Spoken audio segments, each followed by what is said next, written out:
Students, आज के Indian geography के इस लेक्चर में अपन हिमालयाज़ का प्रादेशिक विभाजन का विस्तार से अध्ययन करेंगे। पिछले लेक्चर में अपन ने हिमालयाज़ का लॉन्गिट्यूडनल आधार पर विस्तार से अध्ययन किया था। हिमालय को प्रादेशिक आधार पर 4 भागों में विभाजित करते हैं। जो पहला भाग है दैट इज पंजाब हिमालयस, दूसरा है कुमाऊं हिमालयस, तीसरा है नेपाल हिमालय और चौथा है असम हिमालयस। जो पहला डिवीज़न है दैट इज़ पंजाब हिमालय, इसका जो विस्तार है वो सिंधु नदी, इंडस रिवर्स से सतलज, ये सारा जो क्षेत्र है वो इसके अंतर्गत आता है और इसका विस्तारी जो भाग है 560 किलोमीटर की दूरी तक फैला हुआ है। इस विस्तृत भाग को पंजाब हिमालय के नाम से जाना जाता है। इसका अधिकांश भाग हिमाचल प्रदेश और जम्मू कश्मीर में स्थित है, इसलिए इसे प्राय हिमाचल हिमालय, अलग अलग बुक्स में मिलेगा आपको, या कश्मीर हिमालय भी कहते हैं। इनकी श्रेणियों में प्रमुख हैं पीर पंजाल, लद्दाख, काराकोरम, धौलाधार, जास्कर आदि। यहाँ पर जोजिला दर्रे के अंदर जो है, जो महत्वपूर्ण जो दर्रा है, जोजिला दर्रा यहीं स्थित है। इसकी ऊंचाई 3444 मीटर है। पंजाब हिमालय में स्थित घाटियाँ हैं कांगड़ा, लाहुल और स्पीति। इनके जो अन्य जो दर्रे हैं उसमें बनिहाल अपन ने पिछले लेक्चर में अध्ययन किया था इसके बारे में कि नेशनल हाईवे निकलता है, बड़ा लाचा, रोहतांग, बुर्जल। हिमालय के इस भाग की ऊंचाई पूर्व से पश्चिम की ओर कम होती जाती है। जो दूसरा डिवीजन है दैट इज कुमाऊं हिमालयस, और इसका जो विस्तार है वो सतलज से और काली नदी तक, ये वाला जो क्षेत्र है ये कुमाऊं हिमालय के नाम से जाना जाता है।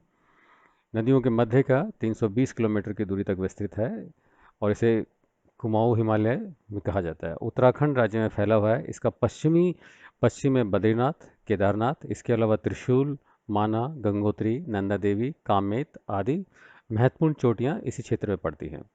यमुना नदी और भागीरथी नदी का उद्गम स्थल भी इसी क्षेत्र के अंदर है। नंदा देवी कुमाऊं हिमाचल की सर्वोच्च जो है शिखर है। जो तीसरा डिवीजन आता है that is the Nepal Himalaya. The Nepal Himalaya, the area जो जो पड़ता है वो अभी अपन ने काली का कहा था, from Kali to Teesta and Kosi नदी के बाद का जो सिक्किम वाले पार्ट में जो आता है वो तिस्ता नदी का क्षेत्र जो है इसके अंदर सम्मिलित होता है और लगभग 800 किलोमीटर की दूरी तक फैला हुआ है। इस हिमालय को नेपाल हिमालय भी कहते हैं क्योंकि इसका अधिकांश भाग जो है वो नेपाल के अंदर पड़ता है। इसमें इसमें सिक्किम, दार्जिलिंग और भूटान के हिमालय के नाम से भी जाना जाता है। नेपाल हिमालय के अंतर्गत सबसे महत्वपूर्ण चोटियाँ जो हैं उसमें एवरेस्ट, कंचनजंगा, मकालू, धौलागिरी और अन्नपूर्णा।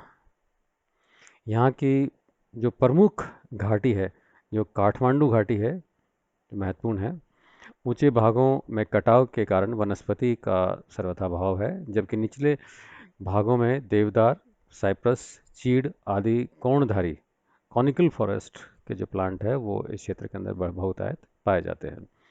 जो अगला डिवीजन जो आता है दैट इज आसाम हिमालय। आसाम हिमालय जो उसका जो प्रारंभ है वो तिस्ता से और अरुणाचल के अंदर दिहांग, सिक्किम के यहाँ से, और अरुणाचल में जो है दिहांग रिवर, ब्रह्मपुत्रा की जो नदी है वहाँ उस तक जाता है के बीच 720 किलोमीटर लंबे मार्ग में है, फैला हुआ है। ये असम हिमालय के नाम से भी जाना जाता है। इस यह श्रेणी नेपाल हिमालय की अपेक्षा नीचाई स्थित है। सिक्किम, असम और अरुणाचल प्रदेश तथा भूटान के देशों में ये क्षेत्र व्याप्त है। इस श्रेणी का ढाल मैदानों की ओर बहुत तीव्र है। ब्रह्मपुत्रा जो है इसीलिए नीचे की तरफ बहकर तेजी से आती है, किंतु यह तीव्रता पूर्व से पश्चिम की ओर कम होती जाती है। असम हिमालय की मुख्य चोटियां हैं कूला, कांगड़ी, चुमलहारी, कॉमस, जांग, सांगला, पहनी, नामचबरवा। इनकी प्रमुख पहाड़ियों के अंदर नागा, मिज़ो, मणिपुर, खासी, मिकरी आदि महत्वपूर्ण है। इस भाग की प्रमुख जो नदियां हैं दिवांग, लोहित तथा ब्रह्मपुत्र है। यह पर्वत मैदान से एकदम ऊपर उठे हुए हैं, मतलब पर्वतीयों के भाग के बाद एकदम मैदानी भाग इस क्षेत्र में प्रारंभ हो जाता है। जो अगला जो ईस्टर्न पार्ट है, जो अरुणाचल और मणिपुर मिजोरम एंड नागालैंड वाला जो पार्ट है, वो एक हमारा पूर्वांचल वाला पार्ट है।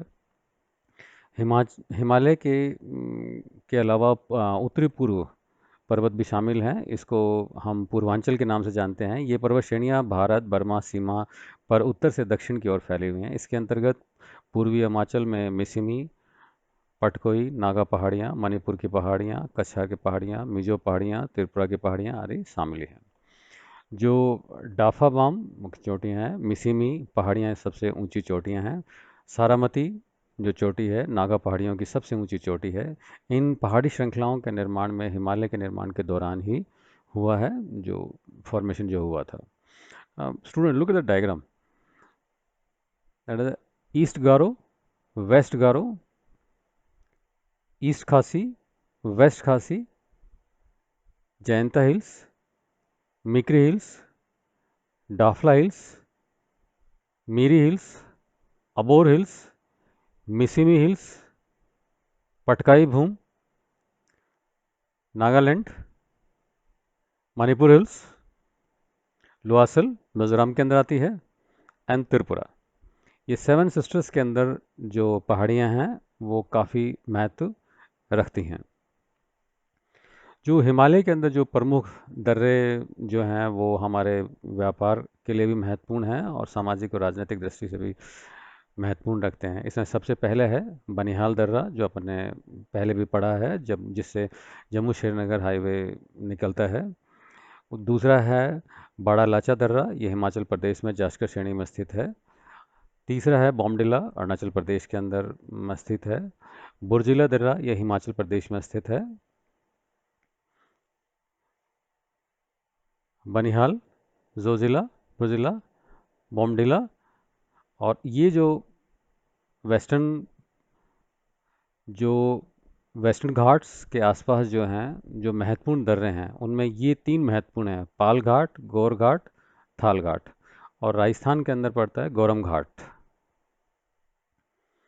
उसके बाद का जो आ रहा है काराकोरम दर्रा, यह लद्दाख क्षेत्र के अंदर काराकोरम श्रेणियों में स्थित है। नेक्स्ट इज जोजिला दर्रा, जम्मू एंड कश्मीर जास्कर श्रेणियों में स्थित है।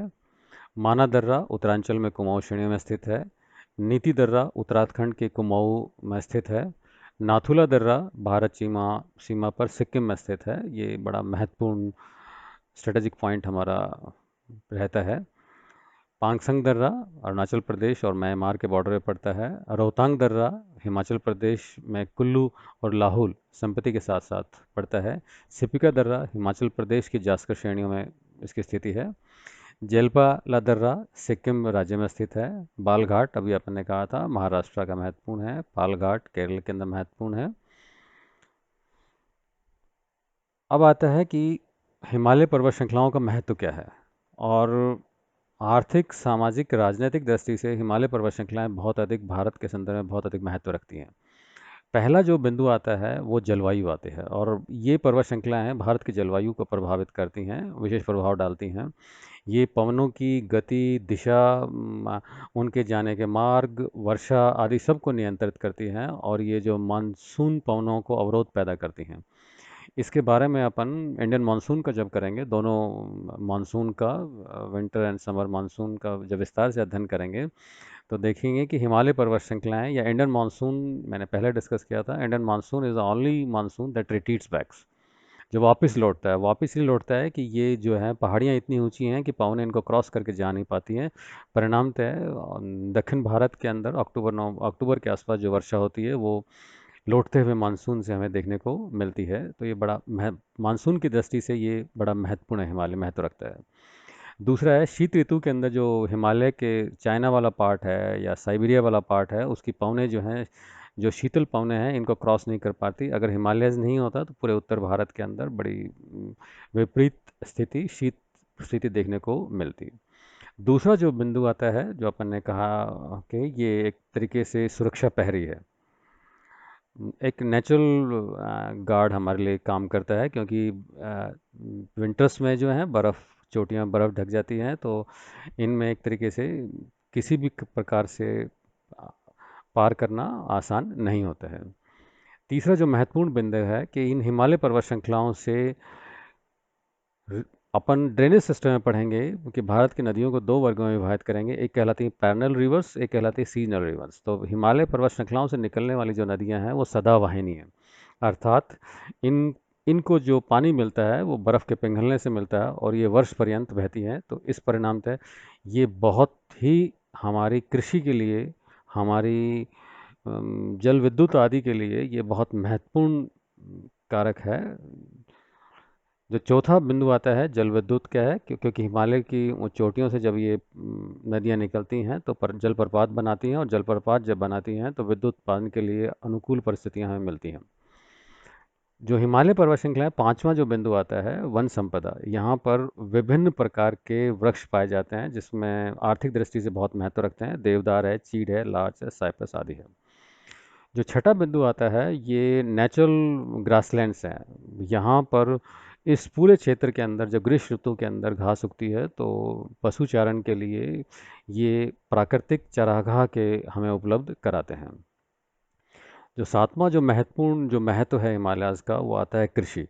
यहाँ इस पूरे क्षेत्र के अंदर, हिमालय क्षेत्र के अंदर जो कृषि की जाती है वो कमर्शियल प्लांटेशन है, और वो सीढ़ीनुमा, उसमें चाहे चाय हो, चाय के बागान हो, या जम्मू कश्मीर के अंदर सेब की खेती हो, अखरोट हो, बादाम हो, ये सारे के सारे जो कमर्शियल क्रॉप्स हैं वो इसी का हुआ ये इसी क्षेत्र के अंदर मिलती हैं। जो आठवां जो हिमालयस का महत्व आता है वो पर्यटन आता है, कि ये हिमालय पर्वत श्रृंखलाएं जो है पर्यटन की दृष्टि से बहुत महत्वपूर्ण है, और भारत के जो बहुत सारे पर्यटन स्थल हैं जो इसी पर्वत श्रृंखलाओं के अंदर स्थित हैं। जो नौवां महत्वपूर्ण महत्व जो आता है वो आता है खनिज संपदा। इस क्षेत्र के अंदर असम और अरुणाचल से लेके सभी इन क्षेत्रों के अंदर टर्शरी चट्टानें हैं जिनमें तेल के भंडार की संभावना है। और तो सिक्किम के अंदर तांबा है, कश्मीर में कोयला है, लद्दाख में सोने के भंडार हैं। तो खनिज संपदा में भी ये क्षेत्र काफ़ी धनी है, और इसका अभी पूर्णतः विदोहन नहीं किया गया है।